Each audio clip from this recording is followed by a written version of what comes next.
Today, we're going to talk about the Cleveland Browns and how they looked so terrible in their first game of the season. Guys, make sure to like the video, comment down below, subscribe to the channel, and hit that notification bell. Helps out my channel a lot.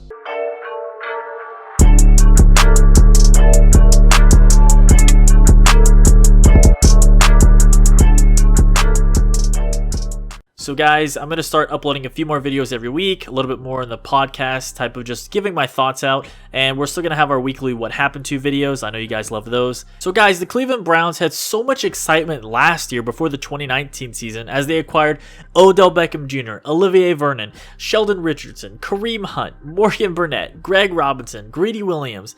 I mean, match this with what they already had in Baker Mayfield, Nick Chubb, Myles Garrett, Denzel Ward, Jarvis Landry. I mean, these are just so many names. And if you guys follow the Browns, you know on paper they had a Super Bowl legit team last year. But we all know how it turned out. They got blown out in their first game of the season, and they finished with a 6-10 record with disastrous results. In this past offseason, people were even saying that Odell Beckham Jr. was fed up with Mayfield and that he was going to leave. Head coach Freddie Kitchens was fired, and they hired Kevin Stefanski to help turn the team around. They are currently on a 17-year playoff drought, guys. They have so much talent on the roster, but it just seems like they can't mesh it well together. So to start this season, they went to Baltimore, who many would argue is the second best team in the AFC, maybe the second best team in the entire NFL. Baker Mayfield only completed 53% of his passes for 189 yards, 1 touchdown, 1 interception, and he just didn't really look that good. Their running game looked pretty decent. Kareem Hunt and Nick Chubb combined for 132 yards, and they average about 5.75 yards per carry combined. So the running game looked good, but they fell behind by so many points that they just couldn't keep running the ball. Odell Beckham Jr. was held to just 3 catches for 22 yards, and newly acquired tight end Austin Hooper only had 2 catches for 15 yards. For some reason, despite all of the talent, they just can't get their weapons the ball. A lot of people are blaming Baker Mayfield and saying that he's not even that good and he's the main reason behind everything. And even I'll admit, I'm a little surprised at how long it's taken Baker Mayfield to turn things around and to be that #1 overall pick kind of a guy. You know, when you watch the games with Baker Mayfield, he does look good in some areas, but he just still looks so shaky and so uncomposed in certain situations. Now, we have to keep in mind they were playing the Baltimore Ravens, one of the best teams in the league last year and probably going to be one of the best this year as well. They fell behind early, like I said. I mean, Lamar Jackson was 20 out of 25, 275 yards, 3 touchdowns, no interceptions. And he even ran for 45 yards. But besides Lamar Jackson's running, they actually kind of shut down the Baltimore Ravens run game for the most part. Marquise Hollywood Brown had 100 yards on them, and it just didn't seem like the whole team was really meshing well together on Sunday.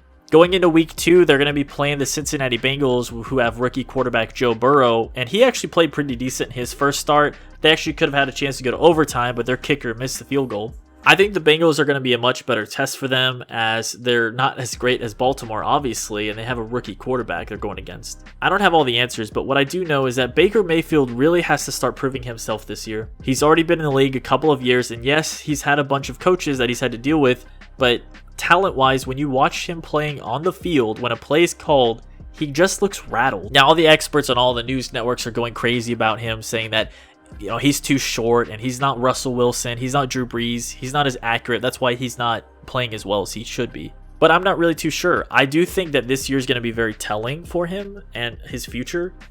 I hope the best for Baker Mayfield, I really do, and for the Browns organization. But until they fix their offense, I don't know how they're going to be able to become a playoff team. I mean, we've talked about it before. Defense and offense, they're stacked on both sides of the ball, and they should be a winning team at the very least. Even the wild card is expanded this year. There's an extra slot open available for teams, and I hope the Cleveland Browns can at least make that.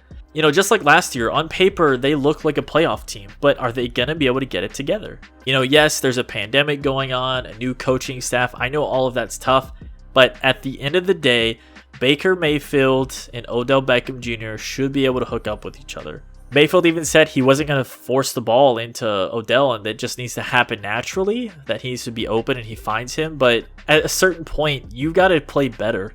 This offense isn't going to go anywhere until they have bigger plays and they start being a little bit more aggressive. You know, no offense to the Cincinnati Bengals fans up there, but if Cleveland can't turn it around in this game, I'm going to lose all hope in them. And I think most of the fans in the NFL will as well. Guys, like I said, this is just a shorter video. I'm going to think about doing these daily, just on a given day, whatever I kind of feel like talking about, I'll talk about, throw it up on the channel, and I still haven't decided which day is going to be my longer What Happened To videos, but I think Mondays or Fridays will be the best for that. And then just throughout the week, I'll throw in some commentary videos just to keep the channel a little bit more engaged. Guys, let me know down in the comments below, what do you think is going to happen with Cleveland? Are they going to beat Cincinnati? Are they going to be able to turn their season around? Is Baker Mayfield a bust? I'm not ready to call him that yet. But we have to start thinking in the territory of he's not living up to his #1 overall pick. As always, guys, thank you so much for watching. Make sure to like the video, comment down below, subscribe to the channel, hit that notification bell, and I'll see you all in the next one.